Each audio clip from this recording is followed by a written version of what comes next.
पामी ओ के मात्रा पो। क्यों हवलदार? पुलिस लिख लिया? लिख लिया। चलो ठीक। ये बताओ, हाँ तुम्हारा थानादार साहब कहाँ है? वो तो फायरिंग करने गया है। तो अकेला व्यवस्था कर लोगे 50 पुलिस? अरे भाई हम तो यहाँ थाना पे देख रेख कर रहे हैं। ठीक, तो फोन लगाओ।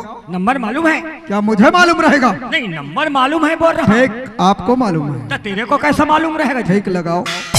हमारा साहब का नंबर हमको मालूम है। ठीक ठीक, अब भी लगा देता हूँ।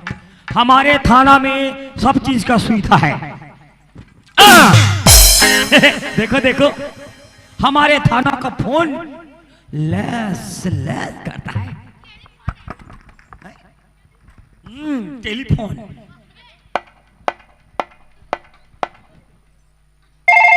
ये लग के।